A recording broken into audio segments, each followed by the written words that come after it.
Welcome to Armchair Safari, the place where we lean back, find a nice design online, and try to become better designers together, you and me, and anyone in the chat. If you want to be in the chat, jump into the chat. So today, we're going to be looking at this brand that I found. Brand design is tricky. Brands are a strange thing. So here's how I think about brands, and I'm sure some person from a design school is going to beat me up about this. So I don't think humans are created to like understand things that are not people. I know that sounds weird, but hear me out. Whenever people get a car, or when people get like a pet, we start attributing personality traits to this thing. We start giving it like, oh, look at it, it's thinking, it's doing this, it's all these things, and people start attributing personality traits to cars and the computers, like, oh, it's acting moody now and whatever. We do this instinctively. And I think it's because the circuits that we have to process the reality with is basically built around the idea that everything we interact with is, if not a person, but at least something similar to a human being. This is why brands are so freaking interesting. Because I think what brands are is a way to tap into how we anthropomorphize things.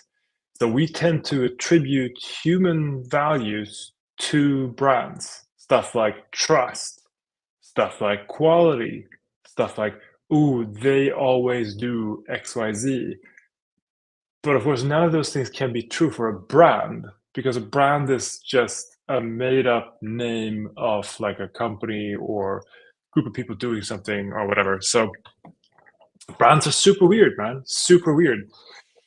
Which is why it's so damn interesting to learn from them. So let's figure out where it should be. Okay, I'm in the corner. Now let's have a look at this. So this is the Webcrumbs brand by Cansu Dagbagli Ferreira.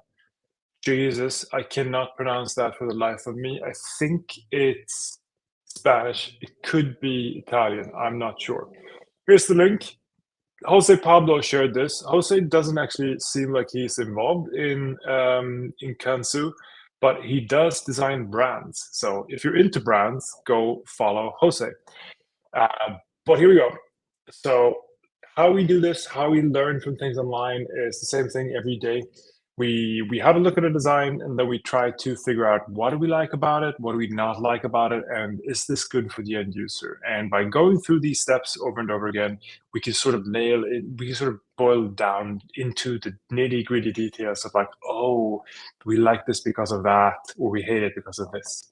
So that's what we're going to do. And as usual, we're going to start by just getting a feel for the thing that we're looking at. So we're just going to click through all of these photos, and then we're going to go into the good.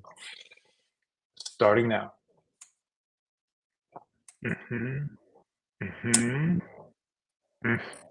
Always. Okay, cool. So that was the Webcrumbs brand. And here we go. If you're in the chat now, let me know what you think. Actually, let me know what you think before I say what I think. Literally no one answered. Okay, cool. Then I'm going to tell you what I think. I think this looks like someone who's trying to do a retro futuristic brand. And I'll get into why a little bit later, but let's go with what's good about this. So what's good about this? It is not the current normal gradient. It's not going from yellow to pink, and it's not going from blue to green on a dark background. Thank God. Thank you, Webcrumbs or Cansu Dagbagli. Thanks. What I also like about this is that they've chosen a font, which is very strange. I really like this, what they did with Webcrumbs here. I don't understand. Oh, zooming on X is not to be trifled with. I do not understand this. First thing, this looks like somebody who's desperate to create a word mark by interfering with the font. No clue how these two lines relate to Webcrumbs in any way. But the font itself is very interesting because it's very smooth. It's very like rounded and nice. without removing too much of the angularity. So you get this sort of like friendly but professional vibe to it. On the second screen, we totally see what this brand is trying to do. Their brand color is, it's dark, but it's orange. That's the brand. It's dark, but it's orange. And they're also doing this like almost brutalist aesthetic where everything has a bit of a grainy texture to it. So this is like a classic gradient background, but it looks a little like you're Gaussian blurring a photo of something industrial. This looks very industrial. And here on the cards again, we can see like this looks like some sort of polished metal or beaten metal sort of reflection. The same thing is true with this. This is also supposed to be some sort of, I mean, look at that. There's a cable thingy right there. So this is supposed to be some sort of industrial stage or something that looks and feels like an industrial stage. Coming back to this. I really like this. I really like the use of orange. It's a retro orange that they're using with some modern elements. So it looks like it's a sort of it looks like a revamp of something that was retro futuristic from the early 80s. Really like it. It's not really like super Western in the vibe to it, which I also really love because that means it sticks out a little bit more than stands out a little bit more than things usually do. So really like that part. These, sorry, these cards here though, I mean, this is just incredibly boring. The Webcrumbs logo makes a lot of sense. The cards themselves are just boring as hell. Cards are boring, so it's not like Webcrumbs or sorry, Cansu Dagbagli's fault, but it's just a little sad to see it. In this case, they're also using this strange part of the logo as sort of a reflective surface word mark back piece. Now, if that is actually like a metal foil that does reflect light that looks like that, I'm on board. This is a cool card, great. But it doesn't look like that. It looks like this is supposed to be printed. So it looks like it's going to be one of those like flaky, plasticky cards that is just a printed graphic to it, and it's probably going to fold at some point and just look white, and it's going to be terrible. So this I do not like, and this actually feels a lot like Doom, like id's Doom from the 90s with this weird ass box standing on the stage with kind of a strange gradient to it. Also really don't like the fact that they went back to the normal sans serif here.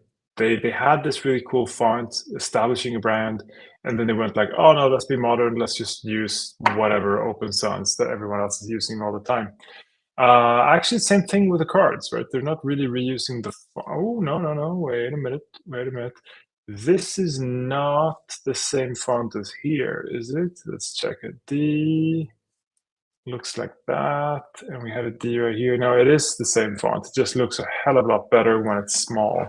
Because when it's small, this sans serif font also comes across as a little rounded, which works better together with a logo. But here, blown up like this, it just does not look good at all. No, no, no. This is not great. This is okay. This looks awesome. Love this. This looks fine. This is also really nice. I think this could totally work for a digital brand. I think this could totally work for a utility brand or a lifestyle brand. This doesn't work for anyone. This doesn't work for anything. I sort of sketched through the good to the bad already, right? Yeah, okay. So anyway, does this work for the end user? Let's just skip to the end. As you can see, I'm not super excited about this. So let's just skip to the most important thing. Does this solve a problem? Does this work for the end user? Well, we're talking about a brand. A brand is supposed to communicate something, right? Now, a brand usually doesn't do that by itself. So just judging a brand from the brand graphics is very, very difficult. Usually there's some sort of text or some sort of personality to attribute some of it to. But in this case, we just have the brand. So let's just try. What do you think this is about? Put a description in the chat. Post me, I don't know. Let me know what you think. I mean, this is Armchair Safari. We're trying to learn from some of the best designs in the world. This is a brand I found online through the glorious Jose Pablo. And I think this brand sells electric tools. Like I think they sell like power drills and stuff. If they don't, I don't understand the color scheme.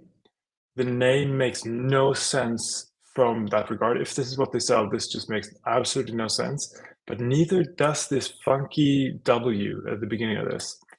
Love this. This is a very nice brand piece. It really establishes an identity. And I think I'm taking the power tools thing 100% from this photo, because this could be anything. This could be literally anything. This looks like an AWS ad, and this could literally be anything.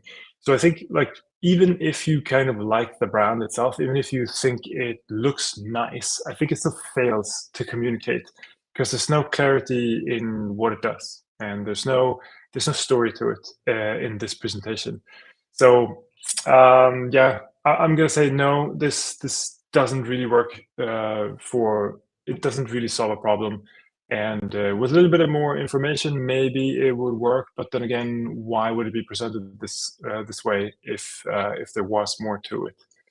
So that's it. That's what we can learn from today. So if you're presenting a brand, don't just go for the random stuff that you see most brands do. Actually try to tell a story about what the brand is for.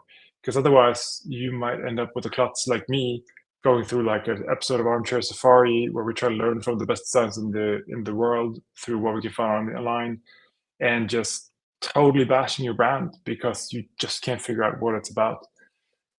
So if you're building a brand, try to tell a story, even in the presentation. And for God's sake, like crazy word mark things, it isn't necessary. Like, especially not when it's just weird. Maybe that's harsh. I don't know, but you let me know.